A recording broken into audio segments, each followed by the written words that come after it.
Esta predicación ha sido grabada en la Congregación de la Comunión Internacional de la Gracia en Madrid y la ponemos al acceso del público como un servicio en el amor de Dios para aquellas personas que deseen escucharla.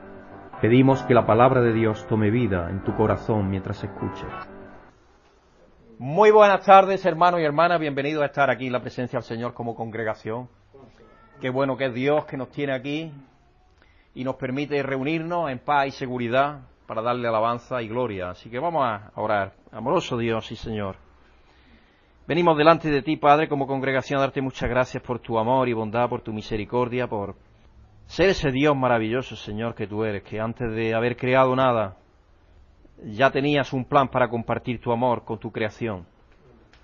Y, Señor, tú en tu omnisciencia determinaste que en el tiempo apropiado el Hijo tomaría carne y vendría a esta tierra a redimirnos, Señor, a llevarnos a ti, a poder estar en tu presencia, Señor, y poder gozar de la comunión que tenemos contigo a través de tu Espíritu.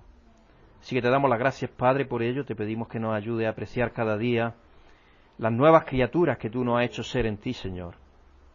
Que tú nos ayudes a ser conscientes del amor incondicional que tú nos tienes, Señor.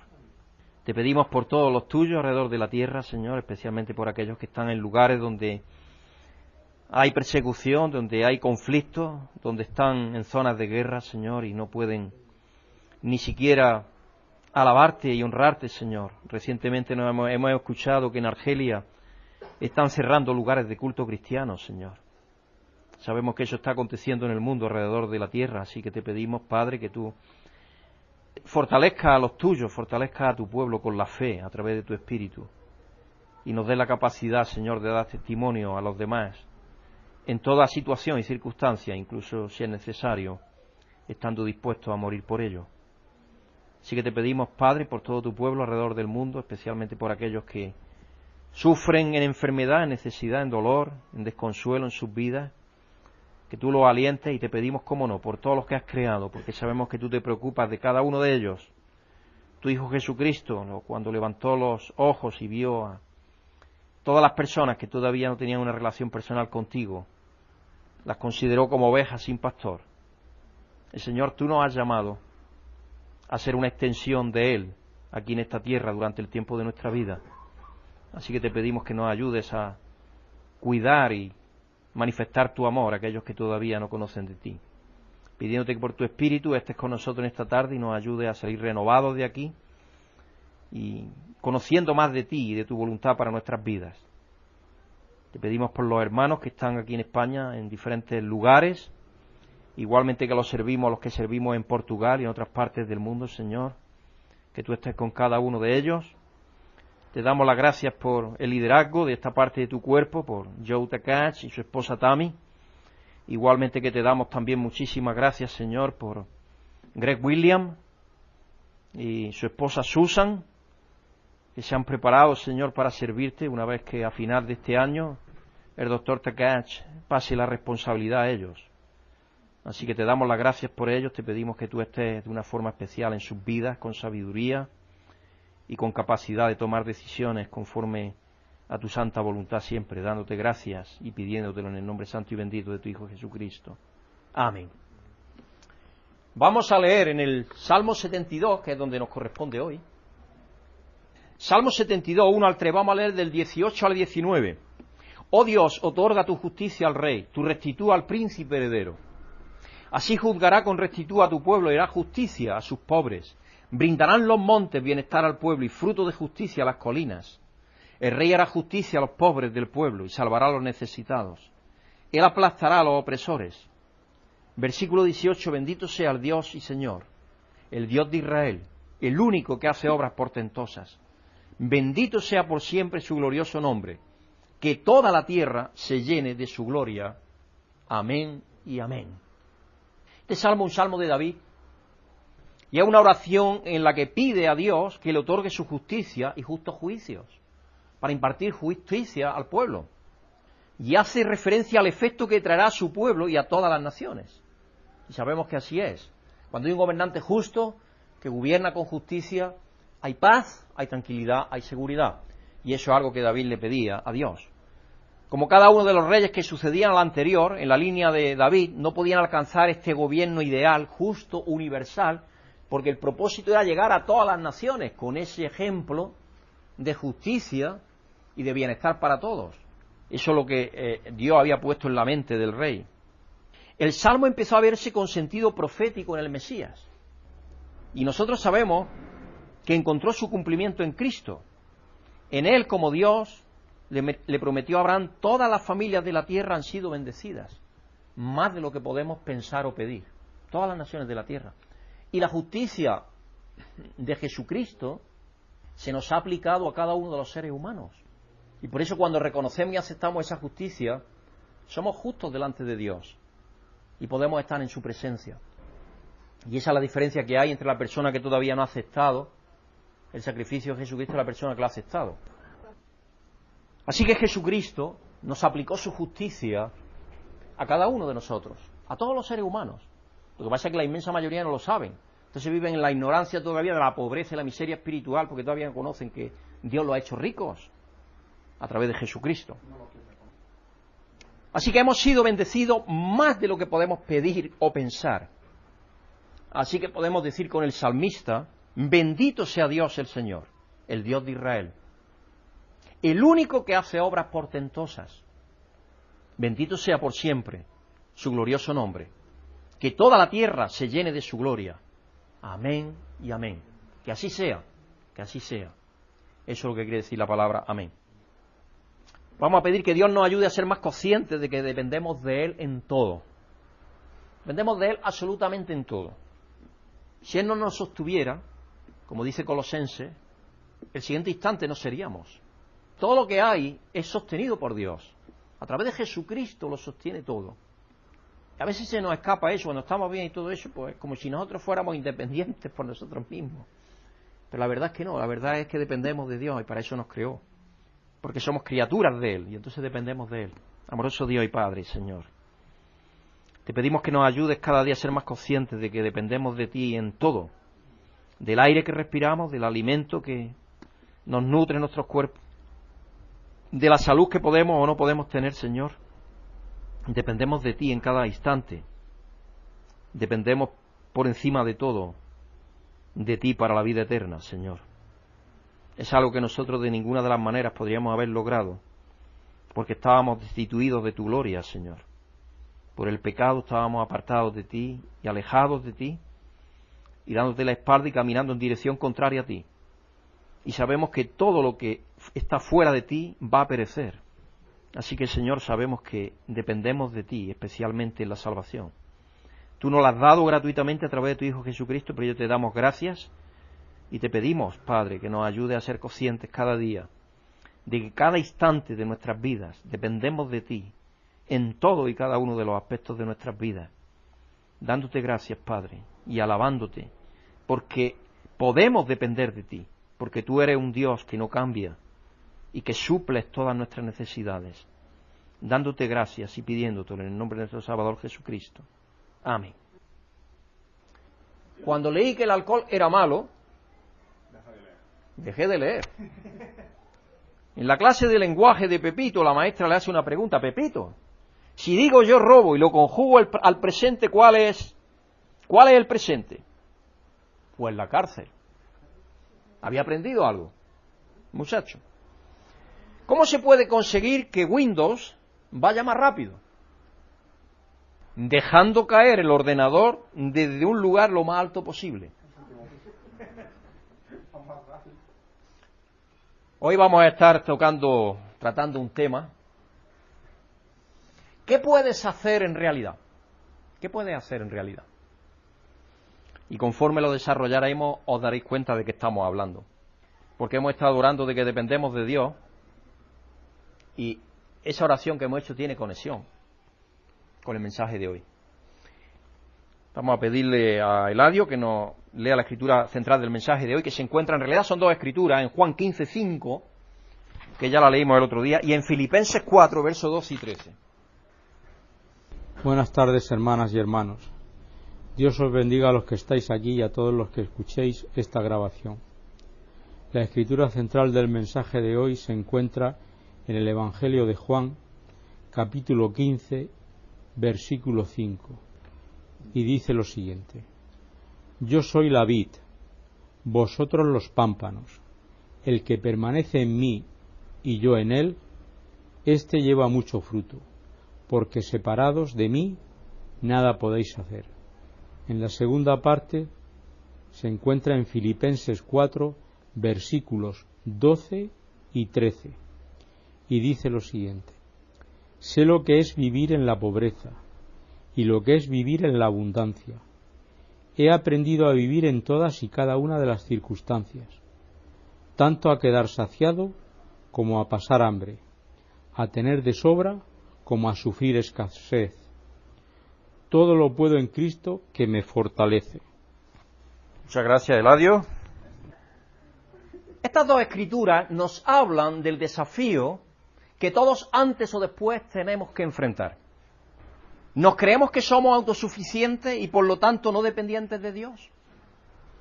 ¿O por el contrario, aceptaremos que somos dependientes y además que solo permaneciendo en Jesucristo, dependiendo de Él, es que todo lo podemos? Porque no está en pensar solo que dependemos, es que tenemos que estar dependiendo, tenemos que estar chupando de la savia rica de la vid, como vimos hace 2 o 3 semanas. De otra manera, separados de la vid, la propia Escritura de Jesucristo lo dice, los pámpanos los cortan y se secan y los queman. Y ese es el final. Cuando uno pasa por un desafío, como el que estoy pasando yo, una enfermedad como el cáncer, es cuando mejor te das cuenta de que uno necesita contentamiento. Uno necesita aceptación de la voluntad soberana de Dios. Y que la fortaleza únicamente se encuentra en Cristo, que nos ha dado ya lo más valioso que existe y que nada ni nadie nos puede arrebatar: la vida eterna. Y eso te da una confianza, una seguridad, una paz. Yo lo digo, hermanos, yo no pensaba que Dios me iba a dar la paz y la tranquilidad mental que Dios me da. Es increíble. Uno no se lo puede creer, humanamente no te lo puedes creer. Pero todos estamos en esas circunstancias. Y eso es lo que a veces se nos olvida. ¿Quién nos dice que en el siguiente minuto vamos a estar respirando? Eso se nos olvida. Y Dios lo que quiere es que estemos conscientes de que dependemos de Él en toda circunstancia, en toda situación. Nuestro hermano Javier Pérez Font me envió una reflexión que ha motivado este mensaje. Así que muchas gracias a él y sobre todo a Dios que lo inspiró a escribirlo. Él de vez en cuando escribe un mensaje a una serie de personas que tiene en su lista y este mensaje me motivó a escribir este mensaje. Algo que él estaba diciendo es: le das la oportunidad a Dios solo cuando te quitas de en medio. Le das la oportunidad a Dios solo cuando te quitas de en medio. Yo he referido en alguna ocasión que el gran arquitecto y pintor y tantas cosas que era Miguel Ángel iba con sus alumnos un día paseando y estaba pensando en tallar el David. Y estaba ahí un trozo de mármol inmenso, blanco. Y le dijo al alumno: ¿tú ves a David ahí? Y dice: no, maestro, es solo un trozo de mármol inmenso. Dice: solo falta quitarle lo que le sobra. Y esa es la labor que Dios está haciendo con cada uno de nosotros. Dios está trabajándonos, pero para trabajarnos tenemos que reconocer que dependemos de Él. Tenemos que dejarle que meta su cincel espiritual en nuestras vidas, en nuestros corazones, y que bruña nuestras mentes, y las curta, y las ponga alineadas con su voluntad. Y eso tenemos que ser conscientes de que dependemos de Él para que eso se lleve a cabo. Cuando Moisés, a los 40 años de edad, muy soberbio y seguro de sí mismo, trató de liberar al pueblo de Israel, porque él, os acordáis que vio a aquel chico que estaba siendo apaleado por un egipcio, aquel chico israelita, y él dentro de sus entrañas pues se conmovió y le subió la sangre y ¿Y qué es lo que hizo? Pues coger quizás una lanza y ¡pam! Y atravesarlo. Y pensó en liberar a su pueblo. Él pensaba que podía hacerlo por sí mismo. Esa es la primera situación de Moisés. Matando a aquel egipcio. Fracasó estrepitosamente y tuvo que salir huyendo y hacer su éxodo particular. Tuvo que salir para que Dios le quitara aquello que le sobraba. Y Dios lo llevó al desierto. Y estuvo Dios 40 años preparándolo en el desierto. A un medio que le era desconocido para él. Él se crió en la corte del faraón. Cuidado por la hermana del faraón, imaginaros. Y a él tenía seguridad propia. Pero cuando estuvo en el desierto, esa seguridad propia se desvaneció. Tuvo que empezar a depender de Dios. Y entonces estuvo más dispuesto a aprender. Como Dios inspiró a escribir a Jeremías, en Jeremías 10:23, conozco, Señor, que el hombre no es señor de su camino. El ser humano no conocemos espiritualmente organizar nuestros pasos, organizar nuestras vidas. Conozco al Señor que el hombre no es señor de su camino. Estamos hablando del hombre natural, el hombre que todavía no le ha resplandecido la luz del Evangelio en su corazón. Ni del hombre que camina es el ordenar sus pasos. Dependemos de Dios también en eso. En que Dios nos abra la mente para entender cuál es el camino que Él quiera que escogemos. Y sabemos nosotros cuál es el camino. El camino es Jesucristo. Una vez en el desierto, Dios dedicó 40 años, como digo, a enseñarle a ser humilde y a depender totalmente en Él. Hasta que Moisés ya ni quería realizar ese trabajo. Porque os acordáis, cuando Dios le dijo, oye, te voy a enviar para que libertes al pueblo de Israel. Dice, no, mira, yo soy tartamudo. Estaba empezando a poner ya tropiezos. No quiero el trabajo. No te preocupes, yo te daré a tu hermano Aarón como vos. Tú tranquilo, tengo todo pensado. Tú tranquilo. El proyecto que tenía al principio es bueno, lo que no era bueno es cómo lo quería llevar a cabo. Eso es lo que estaba diciendo Dios. No estuvo listo para él hasta que entendió que no era capaz de hacerlo por sus propias fuerzas. Nuestras situaciones límite le dan una oportunidad a Dios. Cuando estamos en enfermedad, cuando pasamos por una encrucijada de la vida, que llamamos nosotros también, una encrucijada donde tú realmente tienes que enfrentarte a una decisión seria. Eso nos ayuda a depender de Dios. Nos ayuda a reorientar nuestras vidas con su voluntad. Así que nos dan la oportunidad de ir a Dios de una manera que quizás no vamos cuando todo nos va bien. Cuando todo nos va bien, bueno, pues sí, tenemos una relación con Dios, pero bueno, más o menos. Pero cuando realmente necesitamos respirar, y necesitamos la vida, necesitamos la salud, y somos conscientes de ello plenamente, entonces vamos a Dios en una forma mucho más profunda. No vamos con tapujos, vamos directamente a Él diciéndole, Padre, solo tú puedes sacarme del hoyo.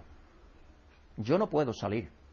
Solo tú puedes sacarme del hoyo.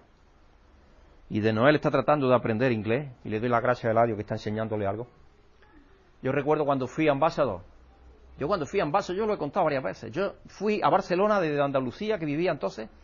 Fui a Barcelona a hacer el TOEFL, que es un examen para estudiantes, para entrar en Estados Unidos legalmente como estudiante. Ese examen tiene 3 partes. Uno que es oral, otra parte que es escrita y otra parte de gramática. Y cuando yo empecé a hacer ese examen, la parte de gramática y la parte escrita más o menos entendía, porque yo me había pasado años traduciendo nuestra revista en inglés con un diccionario que lo tenía ya negro y desgastado, de tanto que yo había pasado ese diccionario. Pero la parte oral, yo no entendía ni papa. Y era poner una audición y tú tenías que contestar unas preguntas que había, marcando. Eso se le llama Scantron en inglés, en Estados Unidos. Así como lo hacen automático, con máquinas.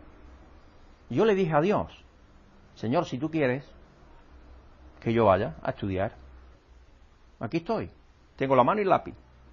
Dime dónde señalar. Y yo señalé. Saqué unos resultados impresionantes.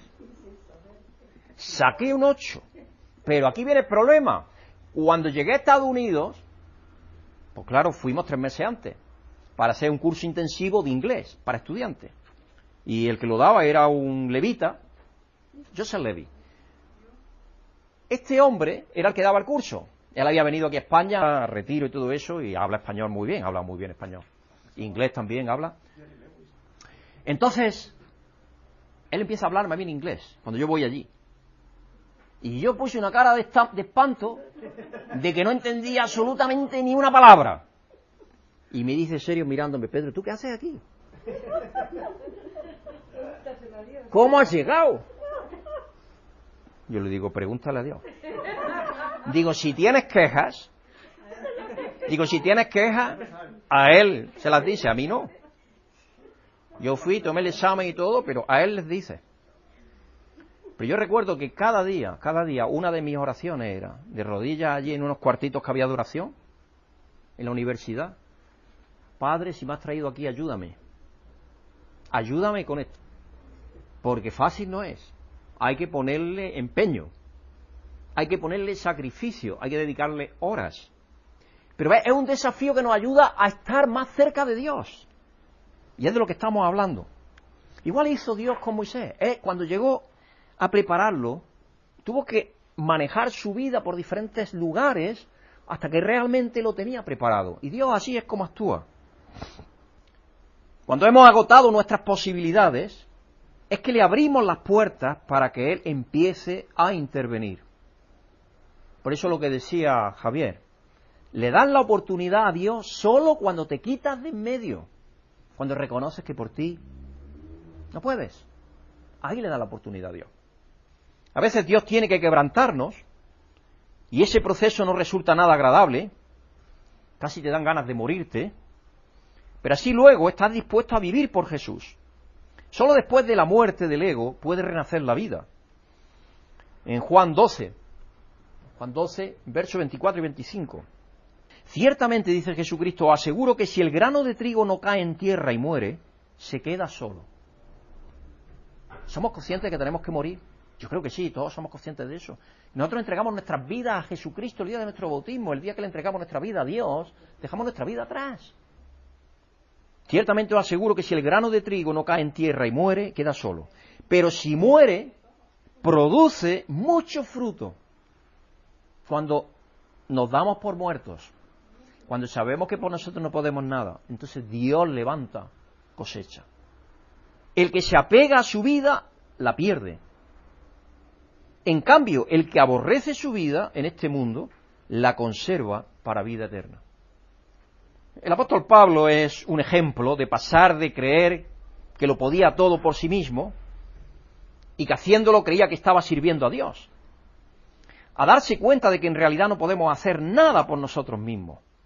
Vosotros sabéis que yo ya hace poco que lo comenté también eso, iba a Damasco con un grupo de gente, de fariseos, aguerridos, fuertes, con poder, con cartas de poder, de autoridad del Sanedrín, del gobierno, cartas de autoridad, para coger a los cristianos que se encontraran en el camino, en las sinagogas, si había algunos, y llevarlos a Jerusalén presos o matarlos, porque podían apedrearlos también, como lo hicieron con Esteban, por ejemplo. Y él fue el que dio las órdenes. Y él creía que estaba haciendo un servicio a Dios, igual que Moisés. Él creía que estaba haciendo un servicio a Dios, pero no lo estaba haciendo conforme a la sabiduría de Dios. No lo estaba haciendo. Y luego él menciona en las epístolas también eso. Mi pueblo tiene celo de Dios, pero no conforme a su voluntad. No conforme a la voluntad de Dios. Tenían celo, claro que sí. Él, mira, si era celoso. En cuanto encontraba a uno que era cristiano, a matarlo. Blasfemo. Claro, claro. Pero llegó el momento en que, yendo por camino para Damasco, Dios lo derriba del caballo. Y hasta el día de hoy se ha quedado eso como un dicho. ¿Cuándo te ha derribado Dios del caballo? ¿Te ha derribado Dios del caballo todavía? Es cuando sigues R con tu obcecación de algo, y cuando ya te derriba del caballo, es eso, es derribarte del caballo. En Hechos 9, versículo 1 al 16. Saulo, respirando aún amenazas de muerte contra los discípulos del Señor, nada de vamos a llevarlo a hacerle un juicio y tal y cual. No, este hombre era venal, era un hombre, él lo reconoce, que era rudo, era fuerte. Y él le gustaba cumplir con aquello que los líderes que él tenía como maestros le pedían que hiciera. Por supuesto, él siempre pretendiendo cumplir la ley. Quiero cartas, darme cartas para que yo tenga la autoridad para hacer esto. Y se las dieron y se las extendieron. Dios lo derriba del caballo. Saulo, respirando aún amenazas de muerte contra los discípulos del Señor, vino al sumo sacerdote y le pidió cartas para las sinagogas de Damasco, a fin de que si hallase algún hombre o mujeres de este camino, porque los primeros cristianos sabéis que salieron del pueblo judío, entonces estaban reuniéndose los sábados y todo eso con los judíos. Es normal. Todavía al principio así era. Pero eran cristianos. Entonces él estaba pendiente a ver en qué creían. Inmediatamente que escuchaba de que estaban creyendo en Jesucristo, le echaba mano y los trincaba. Los trajese presos a Jerusalén. Mas yendo por el camino, aconteció que al llegar cerca de Damasco, repentinamente le rodeó un resplandor de luz del cielo, y cayendo en tierra, oyó una voz que le decía: Saulo, Saulo, ¿por qué me persigues? ¿Qué le estaba diciendo Jesucristo? Saulo, ¿qué crees que puedes hacer por ti mismo? Ese es el título del mensaje de hoy. ¿Qué crees que puedes hacer por ti mismo? Él dijo: ¿quién eres, Señor? Y le dijo: yo soy Jesús, a quien tú persigues. Dura cosa te es dar coces contra el aguijón. Y ese es un dicho. Pero imaginaros, incluso literalmente, si se toma el aguijón, una cosa muy pequeñita, pero muy fuerte. Y tú le pegas una cosa, si tienes un animal y le pegas una cosa a un aguijón, no le hace nada. Pero el aguijón sí que le pica al animal o al ser humano. Recientemente, hace poco, leí que en Extremadura, creo que fue, un hombre murió de picaduras de avispas. Le picaron más de 2.000, o estaban en el hospital, por lo menos muy grave. Más de 2.000, no sé cómo le picaron tantas avispas. Y Pablo ahí está haciendo ese símil. Dura cosa te es ir contra mi espíritu. Que aparentemente no te va a obligar ni nada, pero cuidado, que cuando se pone a funcionar, se pone. Cuidado. Dura cosa te es dar coces contra el aguijón. Él, temblando y temeroso, dijo: Señor, ¿qué quieres que yo haga? Ahí vemos el cambio. Señor, ¿qué quieres que yo haga? Y el Señor le dijo: levántate y entra en la ciudad, y se te dirá lo que debes hacer. Totalmente un Saulo cambiado, un Saulo transformado. Ya no es el Saulo fuerte y valiente que tiene sus decisiones propias, que sabe mejor camino. No, es el Saulo que sigue los mandatos y la voluntad de Dios. ¿Qué quieres que yo haga? Levántate y entra en la ciudad y se te dirá lo que debes de hacer. Y los hombres que iban con Saulo se pararon atónitos y oyendo a la verdad la voz, más sin ver a nadie. Entonces Saulo se levantó de tierra y abriendo sus ojos, no veía a nadie. Así que, llevándole por la mano, le metieron en Damasco. Saulo se quedó ciego, a consecuencia del resplandor de Dios. Eso por si tenía todavía alguna fierecilla indomada dentro de su ser. Y si Dios proveyó eso porque dice, de otra manera a lo mejor tiene todavía algún resquemor contra mí y no sigue las instrucciones que yo quiero que siga. Versículo 9, donde estuvo 3 días sin ver y no comió ni bebió, estuvo en ayunas. Había entonces en Damasco un discípulo, un cristiano llamado Ananías, a quien el Señor dijo en visión: Ananías, él respondió: heme aquí, Señor. Y el Señor le dijo: levántate y ve a la calle que se llama Derecha y busca en la casa de Judas a uno llamado Saulo, de Tarso, porque he aquí que él ora. Él era una persona totalmente ya rendida, que había dicho: Señor, yo por mí mismo no puedo hacer nada, solo a través de ti puedo hacer algo. Y ha visto en visión a un varón llamado Ananías que entra y le pone las manos encima para que recobre la vista, lo primero que Dios hizo. La renovación, un ver ya de otra manera la vida, con unos ojos nuevos, los ojos del Espíritu de Dios. Entonces Ananías respondió: Señor, he oído de mucho acerca de este hombre. ¿Cuántos males ha hecho a tus santos en Jerusalén? ¿Cómo quieres que vaya yo a encontrarme con esta fiera? ¿Que ha estado matando a la gente? ¿Está llevando a los cristianos a Jerusalén? ¿No lo sabes, Señor? Y aún aquí tiene autoridad de los principales sacerdotes para prender a todos los que invocan tu nombre. El Señor le dijo: ve instrumento escogido me es este para llevar mi nombre en presencia de los gentiles y de los reyes y de los hijos de Israel. Porque yo le mostraré cuánto le es necesario padecer por mi nombre. Y sabemos que Pablo padeció, tremendo. Fue uno de los discípulos que más padeció.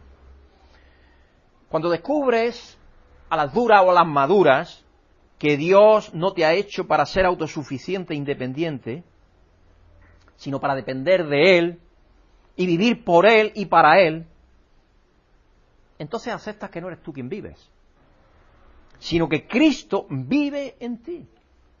Por eso es que la muerte tiene que estar ahí en medio. La muerte.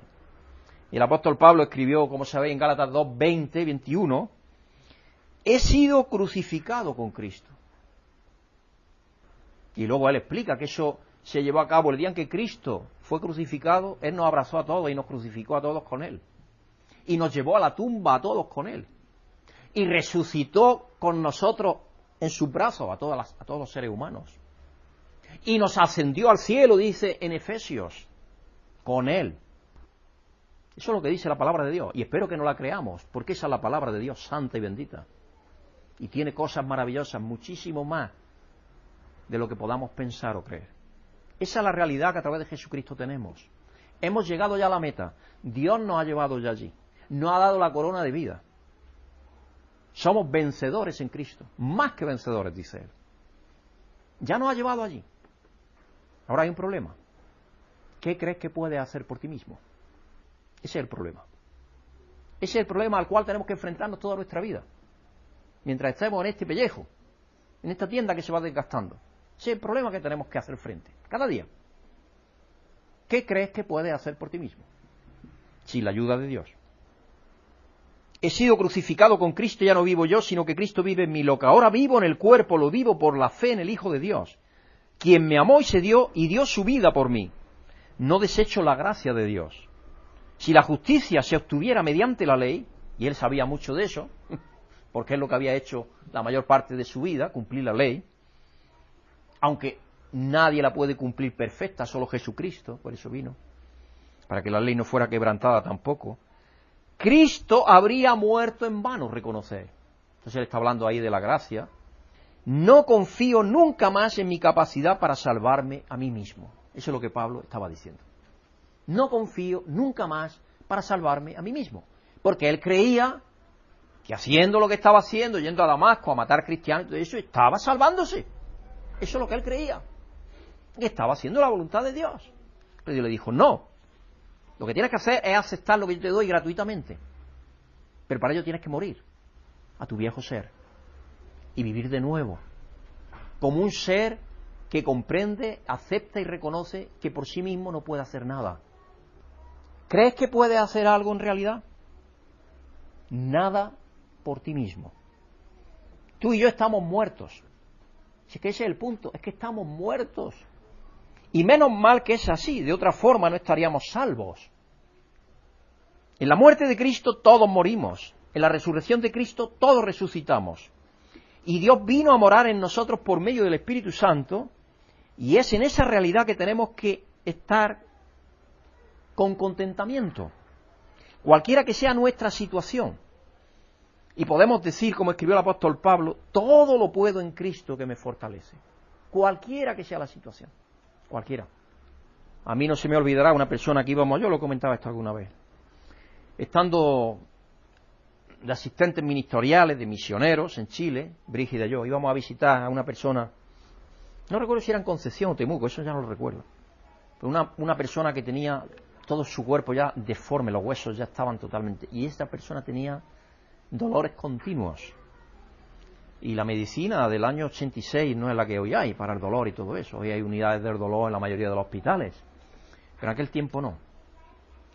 Y los hijos le habían puesto a la mujer una barra ahí encima de la cama, porque estaba en la cama la mayor parte del tiempo, para que pudiera hacer un poco de ejercicio y levantar y descansar un poco la espalda y todo eso, para que no tuviera tampoco tantas heridas. Y esa mujer, cada vez que nosotros la visitábamos, nosotros íbamos pensando que le íbamos a inspirar y motivar. Y era ella la que nos motivaba a nosotros.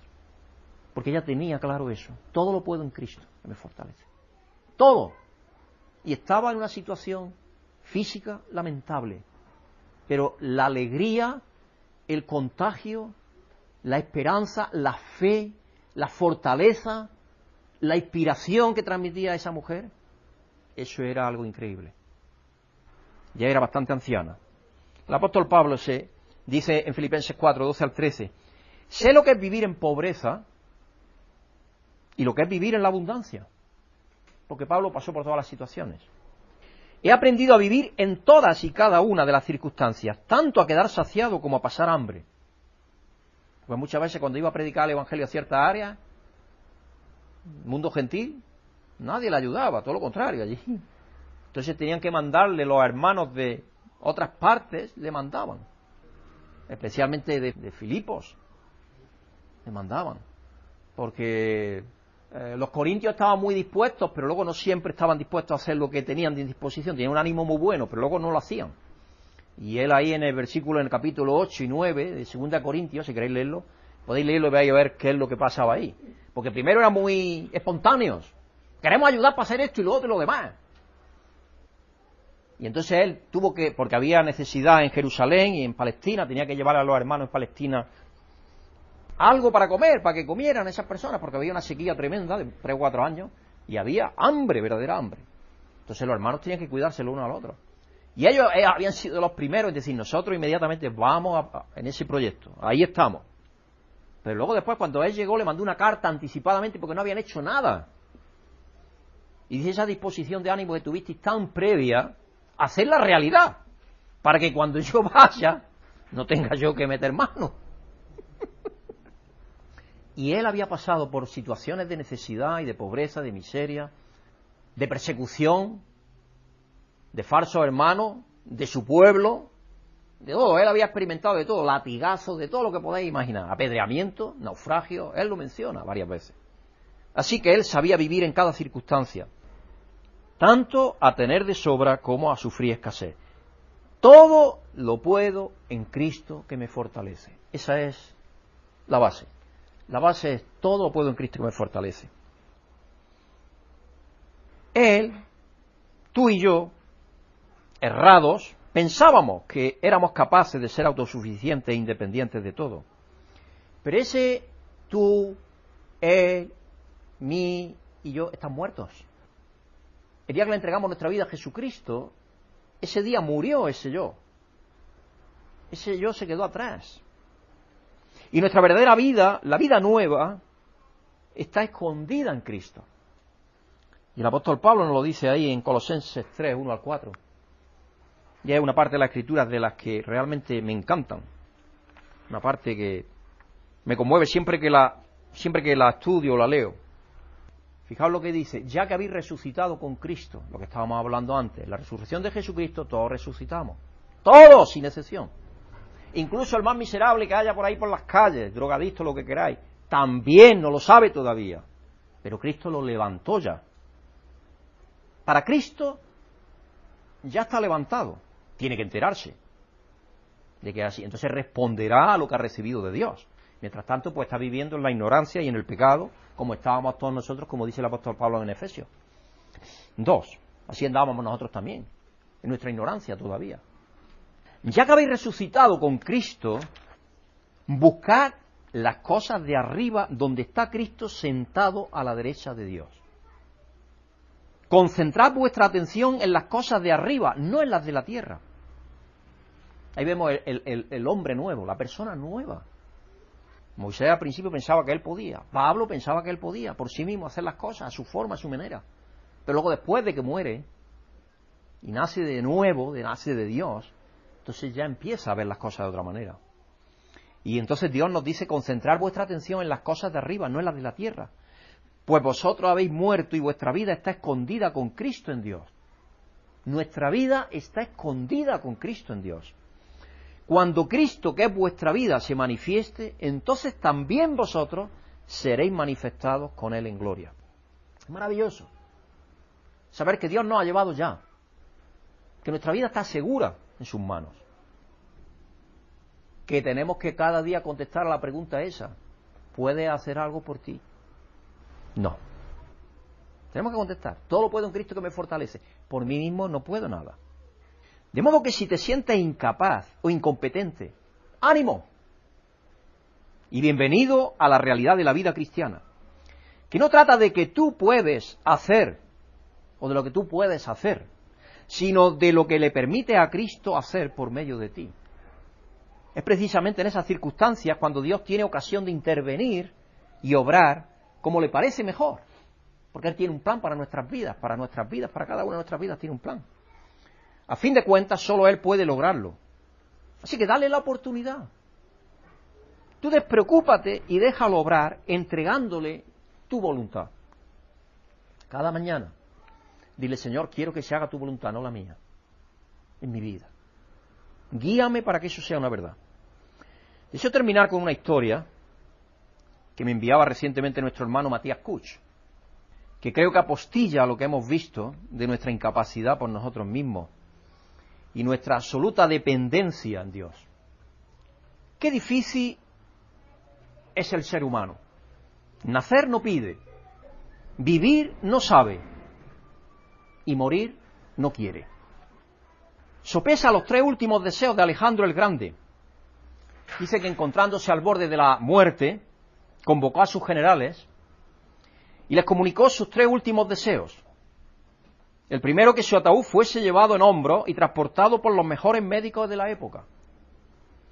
El segundo deseo, que los tesoros que había conquistado, plata, oro, piedras preciosas, todo lo que había conquistado, tremendo, fueran esparcidos por el camino hasta su tumba.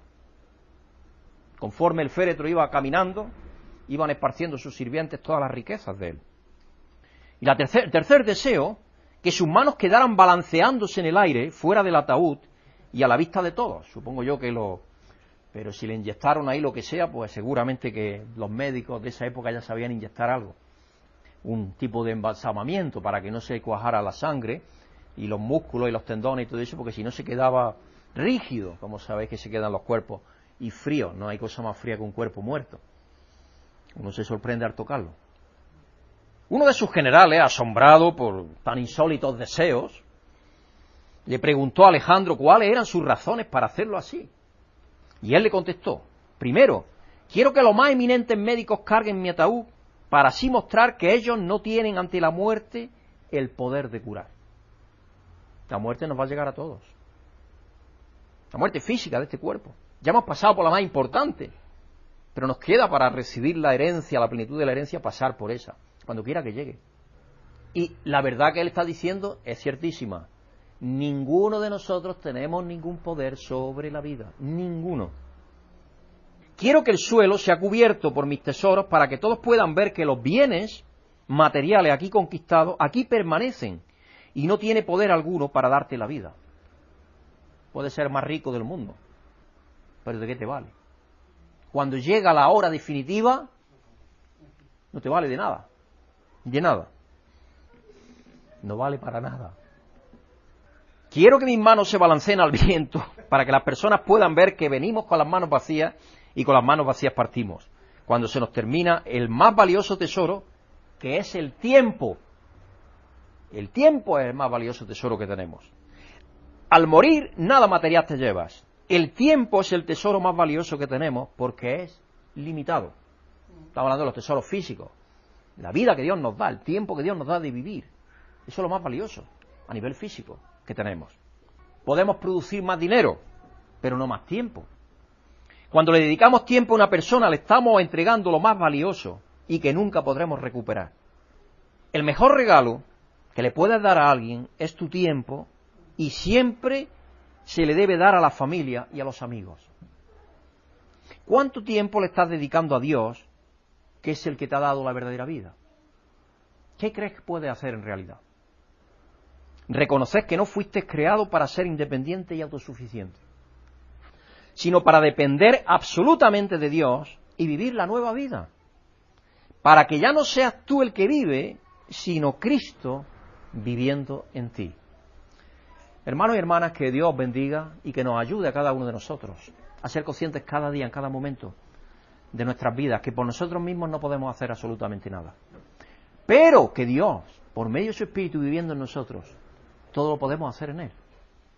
Y es en esa nueva vida en lo que tenemos que estar dedicándonos cada día, cada minuto, cada segundo de ella. Que Dios bendiga y os ayude a compartir las buenas noticias con aquellas personas que tenéis a vuestro alrededor. Le vamos a pedir a Susana que venga aquí al frente a despedirnos en oración hoy. Posso falar em brasileiro. Oremos. Senhor nosso Deus, te damos graças, ó Deus, por mais esse dia, ó Deus, pela oportunidade, ó Pai, de estarmos em Tua casa para juntos, ó Pai, estarmos buscando a Ti, ó Deus, porque só o Senhor é merecedor de toda honra e toda glória, Pai. Te agradecemos por tudo que tem feito por nós, pelo culto de hoje, pela vida de cada irmão aqui presente, ó Pai. Graças te damos em nome de Jesus. Amém. Amén. Si has sentido la bendición de Dios por medio de esta predicación, agradecemos tus oraciones y apoyo, para que este ministerio pueda seguir siendo usado por Dios para bendecir a otros.